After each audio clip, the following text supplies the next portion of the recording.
Hello दोस्तों, कैसे हैं आप सब। मैं मनोज कुमार अपने YouTube चैनल विद्यालय की ओर में एक बार फिर से आप सबका स्वागत करता हूं। और आज के इस सेशन में, इस क्लास में हम कक्षा 7वीं की पाठ्य पुस्तक वसंत भाग 2 में रचित एक बहुत छोटा सा पाठ जिसके लेखक नागार्जुन जी हैं, जिसका नाम है हिमालय की बेटियां, उसका सार जानेंगे। उसमें पढ़ेंगे कि जो कवि लेखक नागार्जुन जी हैं उन्होंने हमें क्या बताने का प्रयास किया है। तो जो ये पाठ है ये आपके सामने है, हिमालय की बेटियां। हम इस पाठ को पढ़ने वाले हैं। तो इस पाठ में जब आप इसको पढ़ लोगे तो हिमालय जो पर्वत है, आप सब जानते हैं हिमालय पर्वत जो है वो पर्वतों का राजा कहा जाता है, वो सबसे ऊंचा पर्वत है। उसमें जो नदियां निकलती हैं, उसके आसपास की जो नदियां निकलती हैं, उनसे उसका क्या संबंध है, ये सारी चीज़ें इस पाठ में नागार्जुन जी के द्वारा हमें बताने का प्रयास किया गया है। तो चलिए शुरू करते हैं और देखते हैं इस पाठ में वो क्या कहते हैं हमसे। वो कहते हैं कि अभी तक मैंने उन्हें दूर से देखा था। तो नागार्जुन जी कहते हैं कि मैंने नदियों को अभी सिर्फ दूर से देखा था, बड़ी गंभीर, शांत, अपने आप में खोई हुई सी लगती हैं। ये नदियों के बारे में बता रहे हैं। वो संभ्रांत महिला की भांति में प्रतीत होती है। संभ्रांत महिला मतलब जो शांत स्वभाव की हो, जो सुशील और एकदम जो चुपचाप रहती हो। अर्थात वो नदियों की विशेषता बता रहे हैं कि अभी तक मैंने उनको इसी तरह से, इसी रूप में देखा था। उनके प्रति मेरे दिल में आदर श्रद्धा के भाव थे। माँ और दादी, मौसी और मामी की गोद की तरह उनकी धारा में भी डुबकियां लगाया करता। मतलब जिस प्रकार से जब छोटा बच्चा था, जो कवि जो लेखक हैं वो बताते हैं कि जब मैं छोटा था तो अपनी माँ, दादी और मौसी इन सब के गोदियों में रहता था, ये सब मुझे प्यार करती थी। उसी तरह से मैंने जो ये नदियां हैं इनमें भी डुबकियां लगाने का अर्थ है इनमें मैं नहाया हूँ, स्नान किया है मैंने। तो उनको वो अपनी माँ, दादी और मौसियों की तरह लग रही हैं। देखिए आगे क्या कहते हैं। परंतु इस बार जब मैं हिमालय के कंधे पर चढ़ा तो वह कुछ और ही रूप में मेरे सामने थी। तो इस बार जब लेखक जो है वो हिमालय पर्वत पर गए, तब उन्होंने उन नदियों को और जब पास से, समीप से देखा तो उनका जो रूप है वो बदल चुका था।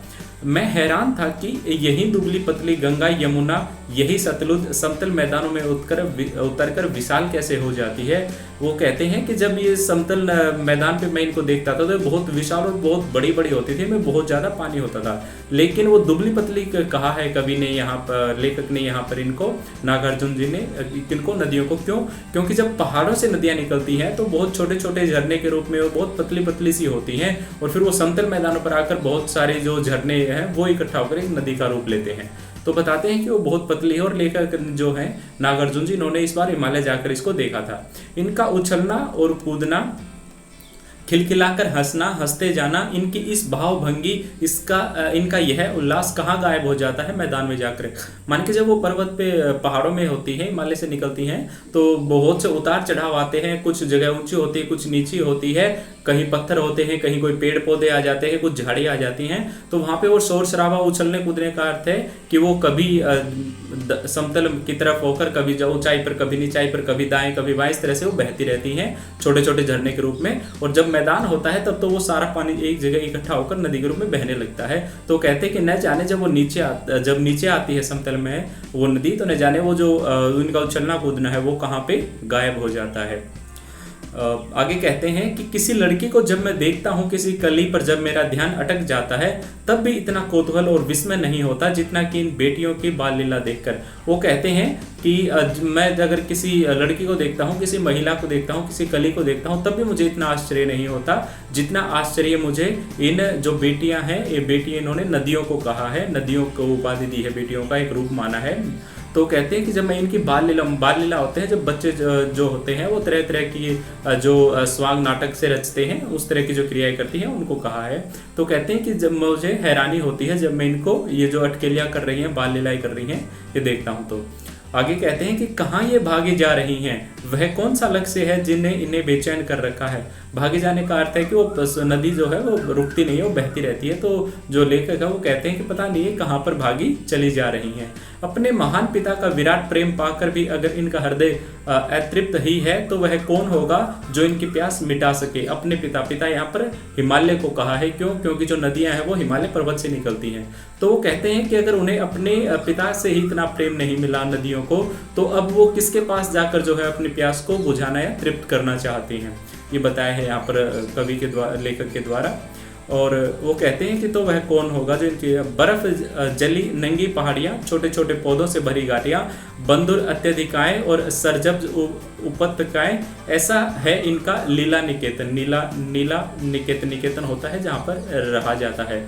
और ये जो चीज़ें बताई हैं इन्होंने, भरी घाटियाँ, बंदुर अत्यधिकाएं, ये सब होते हैं जो घाटियाँ होती हैं, जो गुफाएं होती हैं, जो पहाड़ों के बीच में होती हैं, जहाँ पर जाना दुर्लभ होता है, जहाँ से पानी निकलता है। तो उनका जो पानी का निकलने का स्थान है, माने कि जहाँ पर वो रहती हैं, जहाँ से निकलती हैं, उन सब की बात की है यहाँ पर कवि ने। वो बताते हैं कि वो न जाने कहाँ से इनकी जो घर है वो कहाँ से निकलती है, जहाँ पर किसी का भी जाना संभव सा नहीं प्रतीत होता। खेलते खेलते जब ये जरा दूर निकल जाती हैं तो देवदार, चीड़, सरो, चिनार, सफेदा, केले के जंगलों में पहुंचकर शायद इन्हें बीती बातें याद करने का मौका मिल जाता होगा। अब जब ये वहां से निकल करके और जंगलों में से जो पेड़ पौधे हैं उनके पास से बहकर गुजरती हैं तो थोड़ा इनकी जो गति है वो धीमे हो जाती है। तो उसमें जो कवि लेखक हैं वो कहना चाह रहे हैं कि लगता है इन्हें थोड़ा आपस में बात करने का मौका मिल जाता होगा, माने कि इनकी जो गति है वो थोड़ा सा धीमे हो जाती है, क्योंकि जब ये ऊंचाई से आती है तो इनकी गति बहुत ज़्यादा होती है, और जब ये थोड़ा समतल पे आ जाती हैं तो वो थोड़ा धीमे गति से बहती हैं। तो माने अब उनके पास समय है, वो आपस में बातचीत कर सकती हैं। कौन जाने बूढ़ा हिमालय अपनी नटखट बेटियों के लिए कितना सिर धुनता होगा। वो कहते हैं कि न जाने कौन है जो कोई नहीं जानता इस बात को कि जो बूढ़ा हिमालय, हिमालय को बूढ़ा इसलिए कहा गया है क्योंकि वो कई हजारों वर्षों से लगातार उसी जगह पर खड़ा हुआ है, तो वो पुराने की वजह से उसको बूढ़ा कहा है। तो न जाने किसको पता कि वो जो हिमालय है वो उनके लिए कितना परेशान होता होगा। बड़ी बड़ी चोटियों से जाकर पूछिए तो उत्तर में विराट मोहन के सिवाय उनके पास और रखा ही क्या है। माने कि आप बड़ी बड़ी चोटियां, जो पर्वत की चोटियां हैं, आप उनसे जाकर पूछेंगे तो वो आपको उत्तर नहीं दे पाएंगे। वो चुपचाप होकर आपके जो जवाब है उसको सुन लेंगे और चुप हो जाएंगे। तो आपकी जो उनकी जो खामोशी होगी वही आपका उत्तर होगा। माने कि जो हिमालय है वो अपने अंदर से इन नदियों को निकालता है, और जब ये नदियां निकल करके समतल मैदानों में बह जाती हैं तो हिमालय बस इनको सिर्फ खड़ा खड़ा देखता ही रहता है। आगे देखिए क्या कहते हैं कि सिंधु और ब्रह्मपुत्र ये दो ऐसे नाम हैं जिनके सुनते ही रावी, सतलुज, व्यास, चेनाब, झेलम, काबुल कुंभा नदी का नाम है, कपीशा, गंगा, यमुना, सरयू, गंडक, कोसी आदि हिमालय की छोटी बड़ी सभी बेटियां आंखों के सामने नाचने लगती हैं। तो जो सब बड़ी नदियों के रूप में सिंधु और ब्रह्मपुत्र को कहा जाता है, और उसके अलावा जो ये नाम बताए हैं चनाब, झेलम, काबुल, रवि, सतलुज, व्यास, ये भी सारी जो है हिमालय पर्वत से ही निकलने वाली नदियों के नाम हैं। वास्तव में सिंधु और ब्रह्मपुत्र स्वयं कुछ नहीं, दयालु हिमालय के पिघले हुए दिल की एक एक बूंद न जाने कब से इकट्ठा होकर इन दो महानदियों के रूप में समुद्र की ओर प्रवाहित हो रही हैं। तो कहते हैं कि ये कुछ भी नहीं है, जो सिंधु और ब्रह्मपुत्र है कुछ भी नहीं है, बल्कि जो हिमालय पे जो बर्फ जमती है वो जब पिघलती है तो उसी पिघलने का पिघलकर जो पानी बनता है उसी से इनका जन्म होता है। तो कहते हैं कि जब हिमालय पर्वत का दिल पिघलता है, यानी कि एक एक बूंद गिरती है, तभी इनका निर्माण होता है। इसीलिए हिमालय पर्वत को इनका पिता भी कहा है यहाँ पर। दयालु हिमालय के पिघलने से, माने कि जो दयालु हिमालय है क्योंकि वो दयालु इसलिए कहा है क्योंकि वो इनको पैदा करता है, इनको जन्म देता है और इनके प्रति एक अच्छी भावना रखता है। अब आगे देखिए, दो न जाने कब इकट्ठा होकर इन दो महानदों के रूप में समुद्र की ओर प्रवाहित होती है, क्योंकि नदियां पहाड़ों से निकल करके समुद्र में या खाड़ियों में जाकर के मिलती है। कितना सौभाग्यशाली है वह समुद्र जिसे पर्वतराज हिमालय की इन दो बेटियों का हाथ पकड़ने का श्रेय मिला। अब जो समुद्र है, अब देखिए यहाँ पर कवि ने जो मानवीय रिश्ता बताया है, किसका, नदी का, पर्वत, हिमालय पर्वत का और समुद्र का। अब जिस प्रकार से जो बेटी लड़कियां होती हैं जब वो छोटी होती हैं तो अपने पिता के घर पे रहती हैं, और जब उनकी शादी होती है तो शादी के बाद वो अपने पति के साथ उनके घर पर जाकर चली जाती हैं, उनसे मिलन हो जाता है उनका। उसी प्रकार यहाँ पर जो नदियां हैं सतलुज और ये सिंधु और ब्रह्मपुत्र, इनको बेटियां कहा है किसकी, हिमालय पर्वत की, और हिमालय पर्वत को इनको पिता कहा है। और जब ये समुद्र में जाकर मिलती हैं तो समुद्र राज को इसका दामाद के रूप में उपाधि दी है यहाँ पर नागार्जुन जी ने। माने कि एक रिश्ता बताया है ससुर का और दामाद का। ससुर यहाँ पर पर्वतराज हिमालय के लिए है और दामाद यहाँ पर समुद्र के लिए है। क्यों? क्योंकि बेटियां जो नदियां हैं वो समुद्र के पास जाकर ही समाप्त होती हैं, उसी में जाकर मिलती हैं। तो ये एक मानवीय रिश्ते के रूप में बड़े अच्छे से समझाया है नागार्जुन ने, जो पर्वत और नदी और समुद्र का जो रिश्ता है उसको। अब देखिए वो आगे कहते हैं कि जिन्होंने मैदान में ही इन नदियों को देखा होगा उनके ख्याल में शायद ही यह बात आ सके कि बूढ़े हिमालय की गोद में बच्चियां बनकर ये कैसे खेला करती थी। वो कहते हैं कि जिन्होंने भाई इनको समतल मैदानों में देखा है वो कैसे बता सकते हैं कि जहाँ पे इनका जन्म यानी कि उद्गम स्रोत है, जहाँ से ये शुरुआत होती है, वो किस तरह से हिमालय पर्वत अपनी गोद में रखकर इनको एक बेटियों की तरह उनके साथ उनका बचपन बीता है। तो माने सीधे तौर पर जब जो छोटी बच्ची है वो अपने पिता के साथ खेलती है, उसी तरह से जो नदियां हैं वो भी यहाँ पर पर्वतराज हिमालय के गोदी में खेलते हुए दिखाया गया है। तो यहाँ पर जो रिश्ता है वो एक यहाँ पर ये पर्वत और नदी का ना होकर के एक बेटी और एक पिता के रूप में दर्शाया है यहाँ पर नागार्जुन जी ने। तो कहते हैं कि माँ बाप की गोद में नंग धड़ंग होकर खेलने वाली इन बालिकाओं का रूप पहाड़ी आदमियों के लिए आकर्षक भले न हो, लेकिन मुझे तो ऐसा लुभावना प्रतीत हुआ वह रूप की हिमालय को ससुर और समुद्र को उसका दामाद कहने में कुछ भी झिझक नहीं होती। माने कि जो लोग पहाड़ों पे रहते हैं उनके लिए तो साधारण सी बात है, क्योंकि वो तो हर रोज सुबह उठते हैं, शाम को सोते समय, मतलब उनके सामने जो ये क्रिया है, जो छोटे छोटे जो झरनों के रूप में पानी बहना, ये तो साधारण सी बात है। लेकिन जो नागार्जुन जी हैं वो बताते हैं कि मुझे तो ये बड़ा अजीब सी लगती है। क्यों? क्योंकि मैंने पहली बार समुद्र समतल जगह से ऊपर जाकर इनको देखा है। माने कि आप एक जगह रहते हो तो आपके आसपास की जो चीजें हैं वो आपको साधारण सी लगती हैं, लेकिन जब आप किसी दूसरी जगह जाते हो और वहां की चीजें हैं वो आपको अजीब और नहीं लगेंगी। तो वो यही कहा है कि जो पहाड़ी लोग हैं, जो पहाड़ों पर जो लोग रहते हैं, उनके लिए तो एक साधारण सी बात है, लेकिन जो लेखक है नागार्जुन जी वो बताते हैं मेरे लिए तो किसी आश्चर्य से कम नहीं है, और मेरे लिए जो ये रिश्ता है इन नदियों का, वो मैं समुद्र को दामाद और जो पर्वतराज हिमालय है इसको ससुर के रूप में ही देखता हूँ, और नदियों को वो बेटियों के रूप में देखते हैं पर्वतराज हिमालय की। और कहते हैं कि मुझे जरा सी भी झिझक नहीं होती। मान ले मैं बिल्कुल बिना डरे निडर होके बिना रुके ऐसी बात कहने को तैयार हूँ कि जो नदियां हैं वो बेटियां हैं, हिमालय है वो उनका पिता है, और जो समुद्र है वो उनका दामाद है। क्यों? क्योंकि वो अंत में जाकर समुद्र से ही मिलती हैं। अब देखिए आगे के मैं पैराग्राफ में क्या कहते हैं। अब यहाँ पर जो संस्कृत साहित्य के, संस्कृत के एक बहुत विद्वान कवि लेखक रहे हैं कालिदास जी, उनका एक बहुत प्रसिद्ध महाकाव्य रहा है मेघदूत। उसमें जो विरही यक्ष था उसने कहा था कि वेत्रवती यानी कि बेतवा नदी का नाम था, को प्रेम का प्रतिदान देते जाना, तुम्हारी वह प्रेयसी तुम्हें पाकर अवश्य ही प्रसन्न होगी। माने मेघदूत यानी कि बादल को दूत बना कर दिया था। तो ये एक आप मेघदूत है, एक बहुत बड़ा महाकाव्य है। तो इसमें जो विरही है, जो प्रेमिका जो इंतजार कर रही है, उसमें जो यक्ष है वो कहता है बादल को कि आप वहां पर जो नदी आएगी उसमें पानी भरते जाना, और वो जो पानी है वो उस प्रेयसी के पास पहुंच जाएगा, और जिससे उसका जो प्रेम है वो उससे प्राप्ति हो जाएगी या उसकी तृप्ति हो जाएगी। तो उस समय में भी जो नदियों का है कितना महत्वपूर्ण योगदान माना जाता है वो यहाँ पर बताने का प्रयास किया गया है। यह बात इन चंचल नदियों को देखकर मुझे अचानक याद आ गई और सोचा कि शायद उस महाकवि को भी नदियों का सचेतक रूपक पसंद था। वो कहते हैं कि जब मैं इस चीज़ को देख रहा था तो मुझे अचानक जो ये बातें याद आ गई, और जो कवि हैं कालिदास जी उन्हें भी नदियों के महत्व का जो है पहले से ही पता था। दरअसल जो कोई भी इन नदियों को पहाड़ी घाटी और समतल आंगनों के मैदानों में जुदा जुदा शक्लों में देखेगा वह इसी नतीजे पर पहुंचेगा। जुदा जुदा शक्लें इसीलिए कहा है क्योंकि जब पहाड़ों पे रहती हैं तो कोई दूसरा रूप रहता है उनका, जब वो समतल मैदान पर आ जाती है तब उनका रूप दूसरा रहता है, और अंत में जब वो समुद्र में गिरती है तो उनका जो रूप है वो बदल जाता है। माने कि यहाँ पर जो ये पर्वत से फिर आपका ये समतल मैदान और फिर समुद्र, यानी कि जो तीन रूप हैं यहाँ पे तीनों रूप बदले हैं। और वो कहता है कि कोई लोग अगर इनको, जो नए आदमी हैं, जो नए व्यक्ति हैं, जो इनको पहली बार देखते हैं तो वो इनको अलग अलग रूप में ही देखेंगे, परंतु ये हैं एक ही हैं, ये अपने ही परिवार के एक वंश है। माने कि बेटी, पिता और फिर अंत में ससुर के पास आ जाती हैं। तो कहते हैं कि मैं इनको एक में ही देखूंगा, लेकिन जो लोग हैं वो इनको पहली बार देखेंगे वो अलग अलग तीन तरह के नतीजों पर ही पहुंचेंगे। अब जो एक और यहाँ पर बहुत अच्छे से लेखक रहे हैं काका कालेलकर, अब उनको बताया है कि वो जो है नदियों को लोकमाता कहते थे। लोकमाता यानी कि नदियों के साथ बहुत सी लोक कथाएं जुड़ी हुई हैं, और वो नदियों को पूजते हैं, देवी भी मानते हैं, पूजते हैं इसीलिए। और लोकमाता भी इसलिए भी कहा है क्योंकि इनसे बहुत सी आस्थाएं जुड़ी हुई हैं लोगों की, वो उनको हमेशा से माता के रूप में, अब जन्मदायी के रूप में ही देखते आए हैं। तो वो कहते हैं कि काका कालेलकर ने भी नदियों को लोक माता के रूप में ही देखा है, किंतु माता बनने से पहले यदि हम इन्हें बेटियों के रूप में देख ले तो क्या हर्ज है।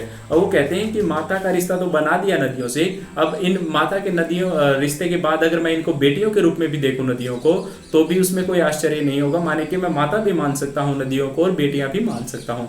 और थोड़ा और आगे चलिए, इन्हें अगर मैं अपनी प्रेयसी की भावना से प्रेयसी की भावना करें तो कैसा रहेगा। अर्थात वो कहते हैं कि आप इससे आगे भी जा सकते हैं और इसको आप अपनी प्रेमिका के रूप में भी देख सकते हैं। माने कि ये जो नदी है उसको भिन्न भिन्न रूपों में देखने की बात कर रहे हैं। ममता का एक और भी धागा है, माने कि अभी ये किसी एक और रूप में भी देख रहे हैं नदी को, जिसे हम इनके साथ जोड़ सकते हैं बहन का स्थान। तो यहाँ पर जो लेखक है नागार्जुन जी, वो अब इन सब से बढ़कर एक और जो नया रिश्ता है वो जो बहन का है उसकी बात करते हैं। वो कहते हैं कि मैं जो नदियां हैं इनको बहन के रूप में भी देखना पसंद करता हूं। और वो कहते हैं कि बहन का स्थान कितने कवियों ने इन नदियों को दिया है, माने कि जो जितने भी कवि हैं उन्होंने कितने जो कवि हैं उन्होंने इनको नदियों को बहन का स्थान दिया होगा। तो हम इस नदियों को बहन के रूप में भी, बहन जो होती है उसके रूप में भी देख सकते हैं। एक दिन मेरी भी ऐसी भावना हुई थी। वो कहते हैं कि एक दिन मैंने भी ऐसा सोचा था कि क्यों ना मैं नदी को बहन के रूप में देखूं या बहन का नाम दे भी सकता हूं। तो कहते हैं कि थोड़े, ये तिब्बत की बात है, जब वो तिब्बत में थे तब उनके साथ कोई घटना घटी थी, तब की बात है कि मन उचट गया था, तबीयत ढीली थी। तबीयत ढीली माने कि थोड़ा सा बेचैन सा होना, सही सा महसूस ना होना।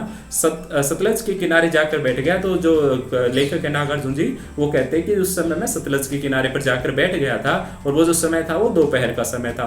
पैर लटका दिए पानी में, थोड़ी ही देर में उस प्रगतिशील जल ने असर डाला, तन और मन ताजा हो गया। माने कि जो मेरी थकावट थी, जो मैं थोड़ा सा दुखी सा हो गया था, परेशान सा था, जब मैं उस सतलज नदी के किनारे पर जाकर पैर लटकाकर उस पानी में बैठा, तो थोड़ी ही देर में उस पानी प्रगतिशील माने कि जो जिसमें प्रगति होती हो, यानी कि बदलाव होते हो, अच्छे बदलाव। तो बताते हैं कि मेरी जो तबीयत थी वो बिल्कुल ठीक हो गई, मैं बहुत अच्छा महसूस करने लग गया। तो तब मैं कुछ गुनगुनाने लग गया था। तो जो यहाँ पर नागार्जुन जी हैं वो कहते हैं कि मैं जब वहाँ पर बैठा था तो मेरे अंदर से कुछ उनके सतलज नदी के प्रति कुछ भावनाएं आई थी और मैंने उनको गुनगुना दिया था। तो यहाँ पर जो गुनगुनाया था ये है, इसका हम लाइन से अब इसका भाव देखते हैं, क्या गुनगुनाया था, क्या अर्थ निकाला था यहाँ पर नागार्जुन जी ने। वो कहते हैं कि जय हो सतलज बहन तुम्हारी, लीला अचरज बहन तुम्हारी, हुआ मुदित मन हटा कुमारी, जाऊं मैं तुम पर बलिहारी। तुम बेटी यह बाप हिमालय, चिंतित पर चुपचाप हिमालय, प्रकृति नट के चित्रित पट पर अनुपम अद्भुत छाप हिमालय, जय हो सतलज बहन तुम्हारी। तो यहाँ पर आप देखिए लाइन के हिसाब से, पंक्ति के हिसाब से क्या अर्थ है। इन छोटी सी जो लाइनें निकली थी नागार्जुन जी के द्वारा जब वो सतलज के किनारे पर बैठे थे, वो कहते हैं कि जो सतलज नदी है वो उनको बहन के रूप में माना और कहते हैं कि आपकी सदा ही जय हो, माने कि हमेशा ही आपको लोग पूछें। और लीला अचरज मतलब कि वो तरह तरह के जो स्वांग करती है, नाटक करती है, उसको कहा है। वो कहते हैं कि आपका जो रूप है जो पल पल बदल रहा है, माने कि आप बीमार को भी ठीक कर सकते हो, आप में इतनी क्षमता है। तो कहते हैं कि वो आपकी जो लीला है बहुत अचरज है, यानी कि बहुत आश्चर्य पैदा करने वाली है और आपकी सदा ही जय हो। हुआ मुदित मन हटा कुमारी, मुदित मन मतलब कि मन अच्छा हो गया, और हटी कुमारी, कुमारी का अर्थ जो तबीयत थोड़ी सी सही नहीं थी वो ठीक हो गई, माने कि अब बुरी तरह से वो जो लेखक है नागार्जुन जी वो स्वस्थ हो गए हैं। जाऊं मैं तुम पर बलिहारी, माने कि मैं तुम पर न्यौछावर होना चाहता हूं। क्यों? क्योंकि तुम में इतनी शक्ति है कि तुम बदल सकती हो, तुम प्रगतिशील हो, तुम कुछ भी बदल सकती हो। तुम बेटी ये है बाप हिमालय, माने कि आप बेटी हैं, सतलज को कह रहे हैं कि आप बेटी हैं, और जो हिमालय पर्वत है ये आपके पिता है, बाप के रूप में देखा है, बाप पिताजी को कहते हैं। चिंतित पर चुपचाप हिमालय, हिमालय को चिंतित भी कहा है, और वो कहते हैं कि चिंतित है, परेशान है। क्यों? क्योंकि जब बेटियां हैं घर से जाती हैं तो पिता अक्सर परेशान से हो जाते हैं, चिंतित हो जाते हैं। लोगों को अक्सर वो चीज़ दिखाई नहीं देती, लेकिन ये सच है। तो कहते हैं कि जो हिमालय है वो चिंतित है और चुपचाप अपनी जगह पर खड़ा हुआ है। क्यों? क्योंकि उसकी बेटियां उससे धीरे धीरे करके जुदा हो जाती हैं।